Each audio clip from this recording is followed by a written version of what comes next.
It has been a long time. Lesson from the brain, seeing the beauty through the.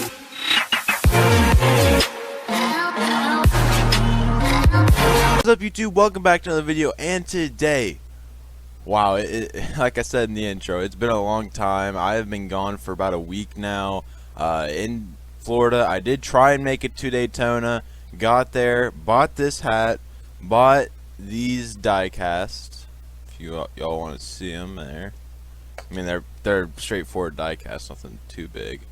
And I also got an Alex Bowman one, but it was placed in another bag, so I still have yet to open it. But tried to go there. The rain was not my friend. There was a pre-arrangement that I was not able to make it on Sunday, but then they pushed it back so far. We tried to make it on Sunday. As soon as we got there, they called it.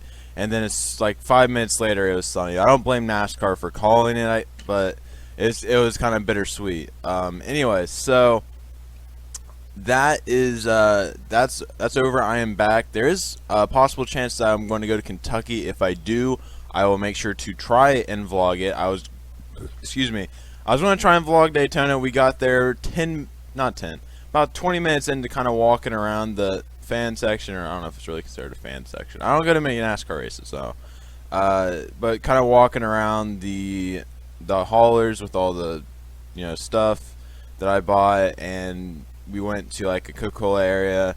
By the time we got to the Coca-Cola area and we're like, okay, maybe we start getting into the track, it started pouring. So there wasn't much vlogging to do. I got there and showed you guys what I bought, and that was really it, because I never got to go into the track and actually show you the track. But that hopefully Kentucky will be different. If I do end up going, there's a chance that I won't go, but we'll see how that goes.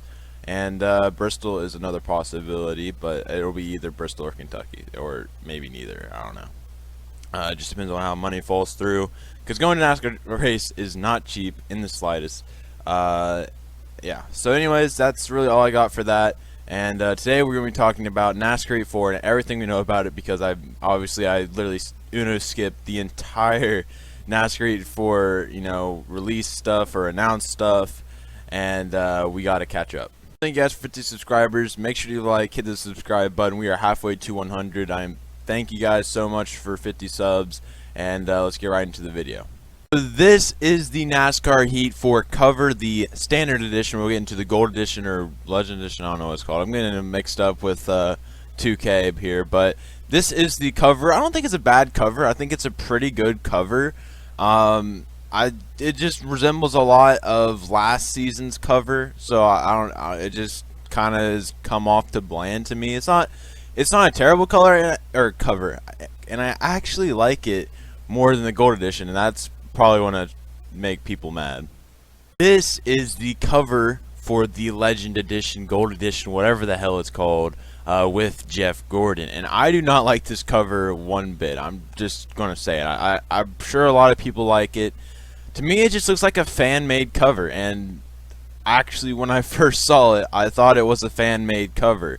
Doesn't say NASCAR Heat 4 anywhere on the cover, and it just has a Jeff Gordon signature with just Jeff. I mean, I guess it's okay, but it really, to me, it looks like a fan-made cover, and I don't really like it that much. I'm obviously getting this edition, but I will be buying it digitally, because I mean, as an example, I bought the Hendrick cover. I was going to buy the game digitally, but that Hendrick cover, I really wanted that Hendrick cover.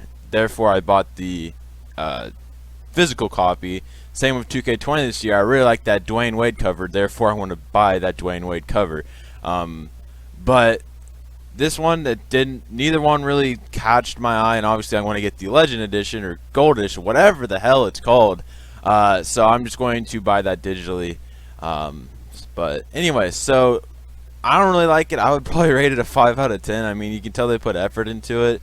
This is the one that's on their website, and I even going to get this picture, I was still confused as to whether this is the actual cover or not, because you could probably just put this on your Instagram page and say, hey, I just made this cool fan-made Jeff Gordon poster, and people would very likely believe you. Here is the next thing, and this is the career mode news. This article on US Motorsport revealed that the fourth installment of NASCAR Heat franchise boasts a deeper career mode where players can operate and manage their own team, and for the first time start an NE4 series included in the game. Now that is very interesting. While I do not plan on using it, as I am going to be, obviously recording for the channel, it still is interesting that we'll be able to start in whatever one we want, and I'm obviously going to start at the beginning because y'all would probably clown me for not starting the Dirt Series, even though I'm junk at it. But still, if you want to start right in the Cup Series, go ahead, start in the Cup Series. But I think that kind of kills the longevity of career mode. But then again, if you ever just want to go back, and then if you ever want to go back and make another one, you can just start. Don't have to go through all of it. But I don't know. It's interesting. It's a feature. It's not too much to worry about. Then the career mode will again include Extreme Dirt Tour. Well, I think you can kind of see. I think you can kind of tell since it said start in NE4 series, but it's Extreme Dirt Tour is back, and dirt racing enthusiast Tony Stewart will be the highest rated driver in the series with his own team, Smoke Racing. Players will have the chance to join his team and race his number 14 custom late model paint scheme as they progress. So I don't know, that sounds like maybe you have to do multiple seasons to do that. I'm just going to hit it and quit it. I'm heading straight to the Truck Series, but if y'all are really into the Dirt Series, you can drive in his 14 late model. Yeah, so there's that. And next up is, it's an incredible honor, Tony Stewart saying that. There was something else, I do believe, and then it just says the pre-order in the Gold Edition, which will segue into our next thing. But first, yeah, I think it's really cool that also you're going to get a Jeff Gordon late model, as I'll get into in a minute.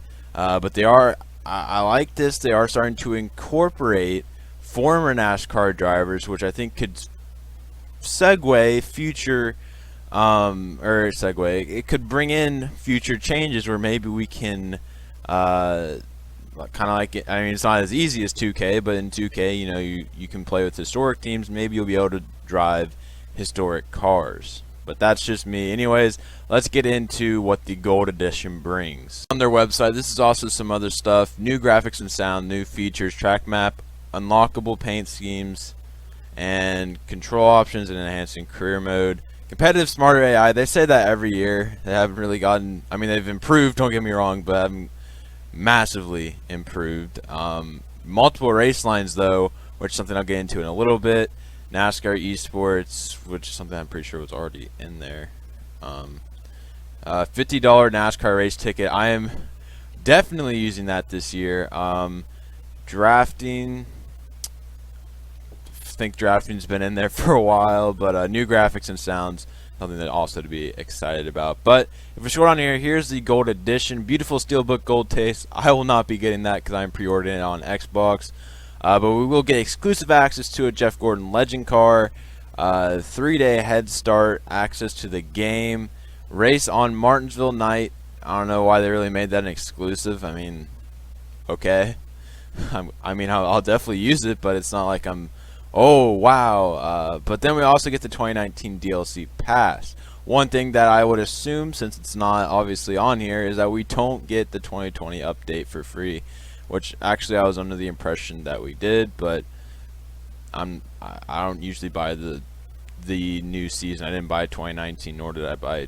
I bought it last year, but the year before last I didn't buy it either. So yeah, that is what you get with the Gold Edition, and I mean it's good stuff. It's not like 2K where you get like a bunch of VC, which there's VC, so I don't know why I said that, but the 3-day head start is definitely pretty cool.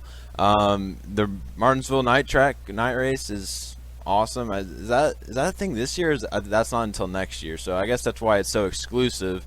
And then they said when you get to the 2020 season, when it's actually going to be in effect, the Martinsville night race will be in effect.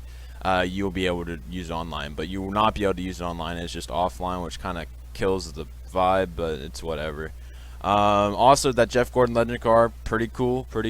I'm not that big into dirt racing, but I mean, that's awesome. But still, I still can't get over how bad this cover is. But let's go ahead and get into some of the other features that I probably just mentioned right here. So the first one is graphics and improved sounds. Sounds has been something that has improved pretty much every game, and it definitely has come a long way from the lawnmower sounding ass engines we had in Evolution and Heat 2.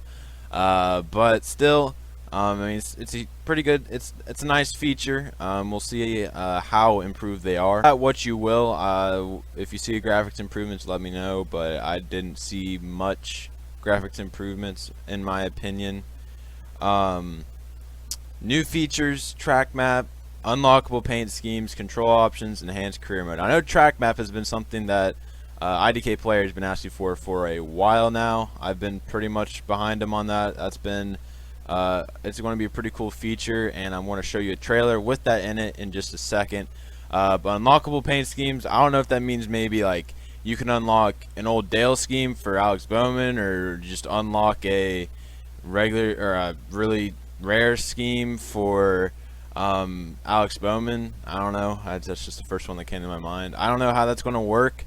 One thing I am worried about is, are they going to make it microtransaction unlockable? Like, are they going to make you open packs? I highly doubt it, but that did come to mind when I saw unlockable paint schemes have to open a pack to unlock them. I highly doubt NASCAR for Heat 4 would ever think about going down the route of microtransactions. You never know, though. Anyways, drafting, like I said, the drafting's really always been there. What was not on the website is the new tire compounds, which is very, very interesting. If you don't know what that means, basically they're going to have a different tire at each track, and it will cater more towards that track. You know, I don't know if it would really make it easier, but it will. Like in NASCAR Heat 3, you have the same tire for Daytona as you have at Martinsville. It will now be more, you'll have a tire at Martinsville that is catered more towards Martinsville, and vice versa for Daytona. So, I mean, obviously you don't get to pick. It is the tire compound at that track. I mean, drivers don't get to pick. So, you're not going to be able to pick and choose which tire compound to use at which track. But it's definitely a good addition, and maybe might be one of the most underrated additions to this game. For multi-groove racing, I'm really excited, and especially in some of the screenshots I've seen, it looks to be a pretty huge thing. It means AI is going to run the outside and inside, which will make for a very interesting career mode, and that's really, I think that's what they were talking about with the improved AI. Multi-groove racing, though, is going to be huge for not only just racing in general, but leagues. I'm in a league, I own a league. Also, if you guys want to join, just comment down below your gamer tag, and I'll hit you up. Anyways, for leagues, it's going to be pretty huge, because that will then allow you to not have to run just one line. The only, off the top of my head, the only track that I can think of that has multi-groove racing is honestly Kansas, because I know there are some people that run the inside.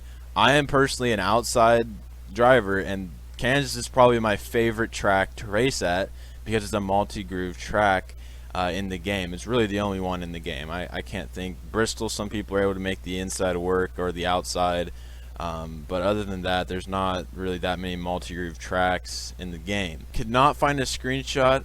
Also, that trailer was just kind of there. There wasn't really much to take away from that, but I could not find a screenshot of the garage area. So it looks a lot like, it looks like an updated version of the NASCAR 15, NASCAR 14 garage. We'll see about the features. Again, I have not actually seen. I saw a screenshot, didn't really think much of it. I figured it'd be on images, but I cannot find it anywhere. So, but yeah, that's really all I got. That is pretty much everything we know. There's probably a couple things that I missed. Track map, I said that. Pretty excited about that, but I feel like there's still something looming that NASCAR Heat 4 has yet to announce, because we still got a while before the game actually comes out, so they could be hiding some stuff. Should be interesting. We'll see how it goes, and I hope you guys do enjoy. Make sure you like, hit the subscribe button. I am back now, so I will be getting updated, not a week later NASCAR Heat 4 news. We will be getting it as soon as I find out about it. Of course, now I'm going to be like having recorded this video, and then news will come out, and we'll have to wait again, but yeah, hopefully that doesn't happen, and hopefully we get some more news here lately. I will be reporting it again as soon as possible and getting it on the channel. Hope you guys do enjoy, and hit the subscribe button, and I'll see you all in the next one. Peace out.